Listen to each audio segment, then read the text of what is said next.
তোমাকে না আমি আর চিনতে পারি না। ডাক্তার দেখাও।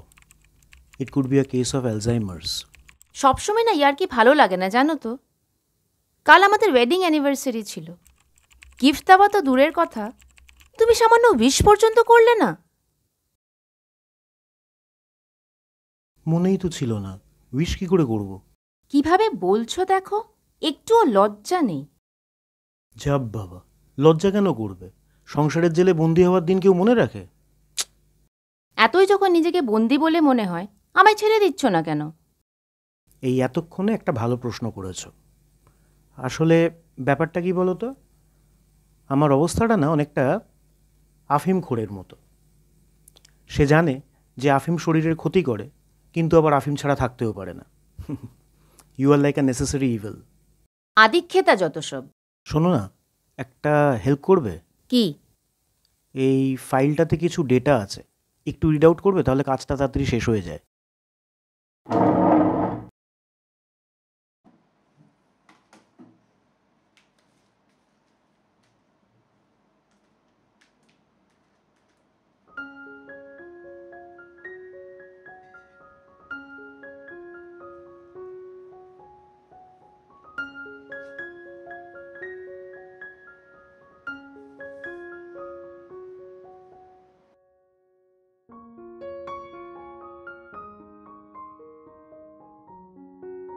তোমাকে কি আমি কোনোদিনও চিনতে পারবো না? আমি অনেকটা তোমার ফেভারিট সালমান খানের মতো। দিল মে আতা হুঁ, সমঝ মে নেই। এই চেহারায় সলমান খান? এই শোনো, নেহাত জিমে যাওয়ার টাইম পাই না, নাহলে আমার চেহারাও সালমান খানের মতো হতো। সেই। আর শোনো না, একটু কফি দেবে? এত রাতে কফি? ঘুমের 12টা বাজবে তো। দূর, তোমার কফি খেয়েই তো আমার ঘুম আসে। থাক, অনেক হয়েছে।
তুমি অফিস যাবে না?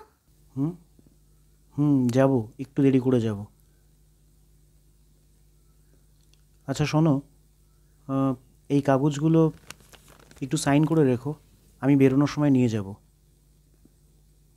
এগুলো তো ব্যাংকের কাগজ। তা আমি কখন বললাম যে এটা ডাইভোর্সের কাগজ? কিন্তু এগুলো দিয়ে কি হবে? আরে বাবা, আমার অ্যাকাউন্টে তোমার নামটা অ্যাড করছি, তোমার অ্যাকাউন্ট থেকে টাকা নিচ্ছি না। সই করে রেখো।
চন্দ্রিমা, তোমাকে অনেক দিন ধরেই একটা কথা বলার ছিল, কিন্তু তোমার সামনে দাঁড়িয়ে কথা বলার সাহস নেই বলেই চিঠি লিখতে বাধ্য হলাম।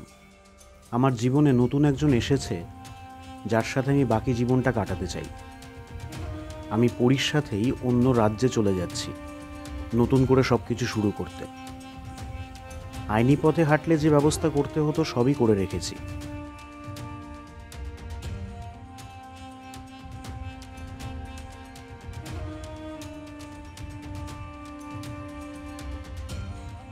বাড়িটা তোমার নামেই আছে, আমার ব্যাংক অ্যাকাউন্টগুলোতেও তোমার নাম ঢুকিয়ে দিয়েছি। যা টাকা আছে তোমার ভালো করেই চলে যাবে। ক্রেডিট কার্ড, ডেবিট কার্ডগুলোও রেখে গেলাম। চিঠির শেষে সব ব্যাংক অ্যাকাউন্টের আইডি, পাসওয়ার্ড আর কার্ডের পিন লেখা আছে। সামান্য কিছু টাকা, আধার কার্ড আর প্যান কার্ড নিয়ে আমি চলে যাচ্ছি। আমাকে খোঁজার চেষ্টা বৃথা হবে, তাই না খোঁজাটাই ভালো। জানি আমি ক্ষমার অযোগ্য, তাই ক্ষমা চাইছি না। ভালো থেকো।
হ্যাঁ বল ভাই, কি হয়েছে? আমি চন্দ্রিমা বলছি। ও তুমি? হ্যাঁ বলো। এই সকালবেলায় সব কিছু ঠিক আছে তো? কিচ্ছু ঠিক নেই। আচ্ছা, তুমি কি তোমার বন্ধুর কীর্তিকলাপ সম্বন্ধে কিছু জানো? না, কি হয়েছে? তিনি পরি নামের একটি মেয়ের প্রেমে পড়ে বাড়ি ঘর দৌড় ছেড়ে চলে গেছে। হ্যাঁ, কি বলো? আমি তো এসব কিছুই জানি না। আচ্ছা, আমাকে 1 ঘন্টা সময় দাও, আমি আসছি।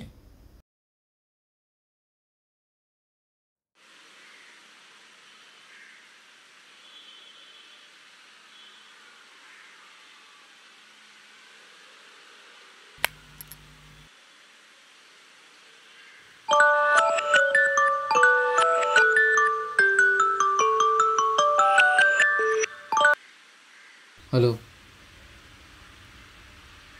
हाँ जी, बोल रहा हूँ। हाँ बोलिए बोलिए।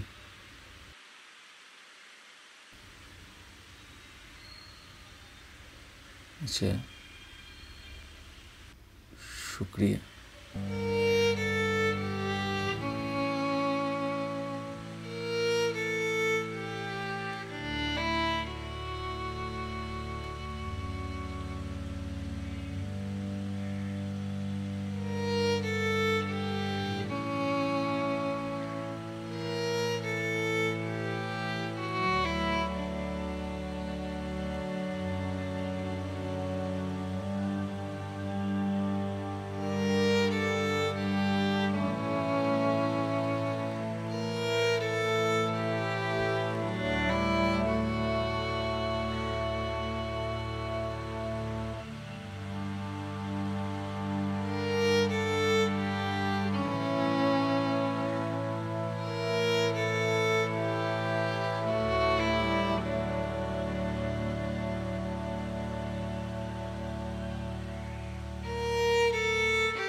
হ্যাঁ, কিছু জানতে পারলে? হ্যাঁ, বাড়িতে আছো? আমি আসবো তাহলে? হ্যাঁ, আছি। কি জানতে পেরেছো বলো না। এসে বলছি।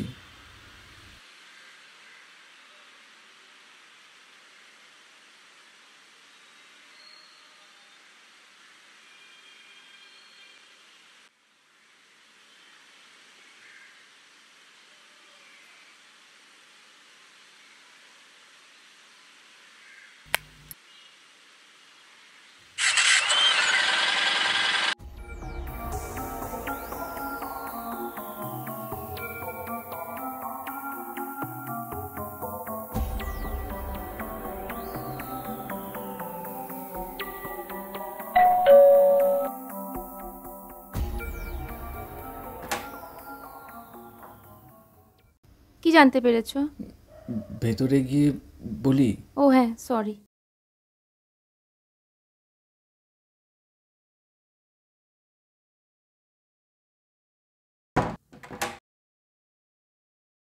এবার বলো।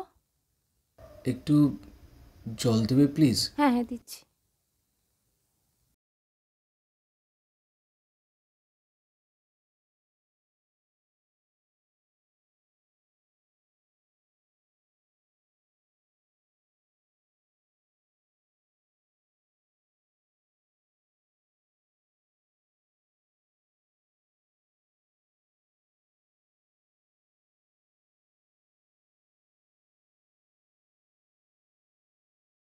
এ নাও।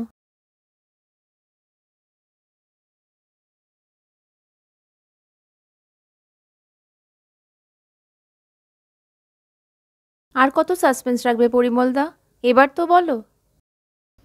চন্দ্রিমা, পবিত্র আর নেই। মানে? আজ সকালে পবিত্র মারা গেছে। কি বলছো পরিমলদা? কিভাবে? তুমি কিছু জানো না। তোমাদের বিবাহবার্ষিকীর দিন পবিত্র আমার বাড়িতে এসেছিল। তারপর আরে কি ব্যাপার, অ্যানিভার্সারি দিন বউয়ের কাছে না গিয়ে সোজা আমার বাড়ি? কেন আসতে পারি না? ধুর, কি যে বলিস না। আয়, আরে ভেতরে চল।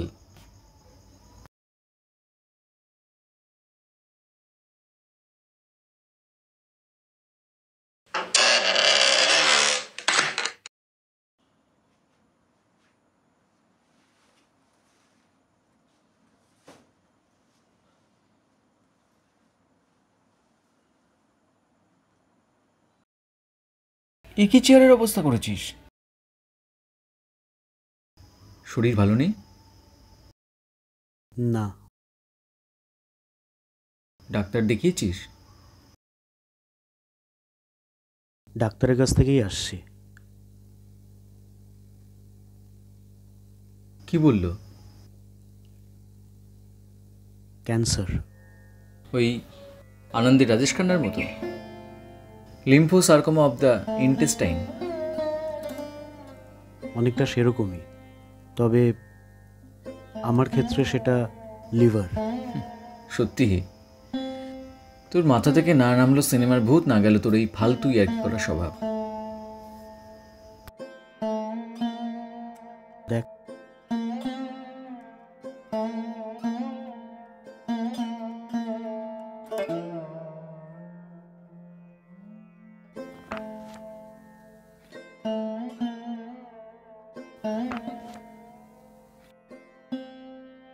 তোর তোর শরীরে কি সমস্যা হচ্ছিল? মাঝে মধ্যেই না পেটে খুব ব্যথা হতো, আর লাস্ট 20-25 দিন ধরে প্রচণ্ড বমি হচ্ছে। তুই একা ডাক্তারের কাছে গেছিলিস? চন্দ্রিমা গেল না কেন? ও জানে না। জানে না মানে? তোর শরীরের এরকম অবস্থা আর চন্দ্রিমা জানে না? না, আর জানবেও না। মানে? আমি সেটা বোঝাতেই এসেছি পরিমল। আমার হাতে না আর বেশি সময় নেই রে ভাই। ডাক্তার বলছে লাস্ট স্টেজ, বড়জোর হয়তো আর 2-3 মাস। আমি চন্দ্রিমাকে জানাতে পারবো না। কিন্তু কিন্তু কেন? ও নিতে পারবে না রে। দেখ, একদিন না একদিন তো জানতে পারবেই সবটা। না, পারবে না। I have a plan. Plan? হ্যাঁ। কি প্ল্যান?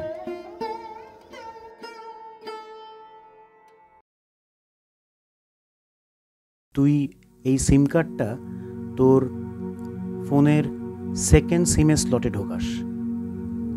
আমি তোর এই নাম্বারটা আমার ফোনে সেভ করব। পরিমল তো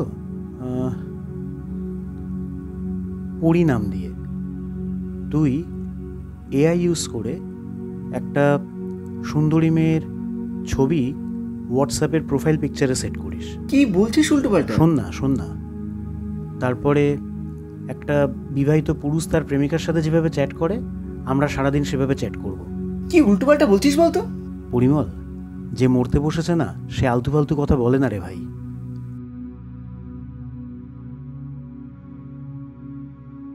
বুঝলাম, কিন্তু কিন্তু এগুলো করে কি লাভ? সেটাই তো বোঝাতে এসছি, একটু ধৈর্য ধরে শোন। আমরা যখন চ্যাট করব না, তুই আমাকে মাঝে মধ্যেই জিজ্ঞেস করবি যে আমি আমার বউকে কবে ডাইভোর্স দেব, বা আমরা কবে থেকে একসঙ্গে থাকতে পারবো। এরকম করতে করতে তোকে আমি একটা ডেট দেব পালিয়ে যাওয়ার। আর সেদিন আমি সত্যি বাড়ি ছেড়ে চলে যাব। কোথায় যাবি? নিরুদ্দেশ হয়ে যাব। তবে হ্যাঁ, তুই জানবি যে আমি কোথায় আছি। কোন চলে যাবি? আমি নেটে দেখছিলাম, জানিস, বেনারসে না এরকম অনেক ধাম আছে যেখানে যাদের কেউ নেই তারা মৃত্যুর আগে সামান্য কিছু টাকার বিনিময়ে গিয়ে থাকতে পারে। আর ওনারা যখন গত হন, ওনাদের অন্ত্যেষ্টিক্রিয়া ধামের লোকজনরাই করে। আমি ওই বেনারসের কি যেন নামটা দেখলাম, হ্যাঁ, মোক্ষধামে চলে যাব। আর ওখানকার কর্তৃপক্ষকে তোর নম্বরটা দিয়ে দেব। আর যেদিন পটল তুলব তোকে ওরা ফোন করে দেবে। বুঝলাম, কিন্তু কিন্তু ভাই, এসব করে কি লাভ বলতো? লাভ আছে ভাই, 3টে লাভ আছে। দেখ, ফিউটাইল ট্রিটমেন্টে টাকা নষ্ট করার তো কোনো মানে হয় না। আর আমার যা সেভিংস আছে তাতে চন্দ্রিমার ভালো মতোই চলে যাবে। আর কি জানিস তো, আমাকে ঘৃণা করা না চন্দ্রিমার পক্ষে অনেক সহজ হবে আমার মৃত্যু শোক বহন করার থেকে। আর আর তৃতীয়টা? নিজের বাবা মা যাকে ডাস্টবিনে ফেলে চলে যায়, তার মৃত্যুটা যদি এইভাবে হয় না, তাহলে জীবনে বৃত্তটা সম্পূর্ণ হবে।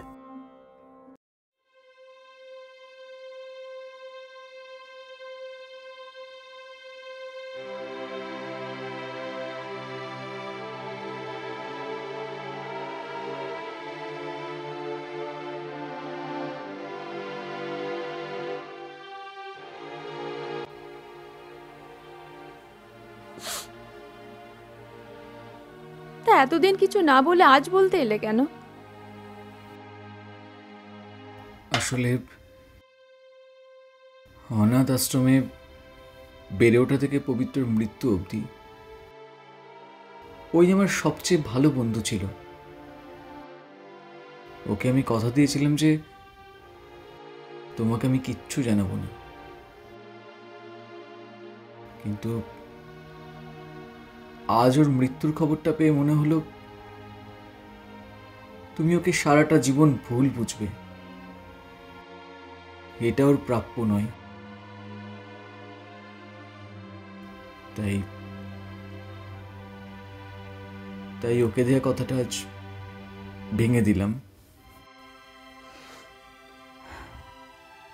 বেরিয়ে যাও। I don't want to stay in touch with you. Chandrima, তুমি আমাকে আউট।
কৌস্তব, কিছু একটা করো।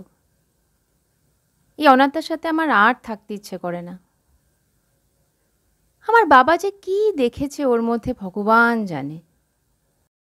আমি কি করব? তুমি যদি ডিভোর্স না নাও আমরা তো বিয়ে করতে পারবো না। জানি, কিন্তু ও তো আমাকে ডিভোর্স দেবেও না। তাহলে মালটাকে মেরে দাও।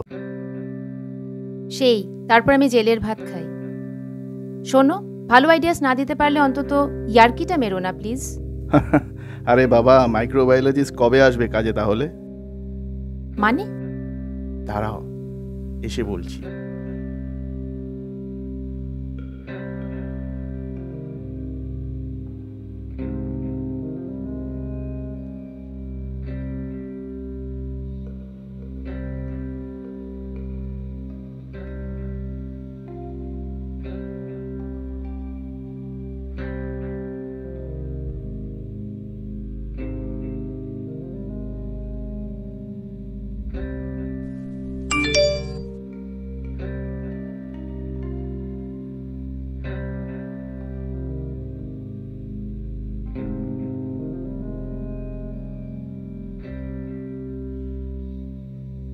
কফি বিনসগুলো তো নষ্ট হয়ে গেছে। আরে বাবা, নষ্ট হয়নি, ওর মধ্যে মাইকোটক্সিন কাল্টিভেট করা হয়েছে। এটা দিয়ে কি হবে? Highly carcinogenic. I see. পবিত্রত্ব কফির নেশা আছে। এই কফি এরপর থেকে ওকে দেবে। গ্যারেন্টি নেই যে ক্যান্সার হবেই, বাট ট্রাই করে দেখা যেতেই পারে। এরম কফির সাপ্লাই এরপর থেকে আমিই দেব।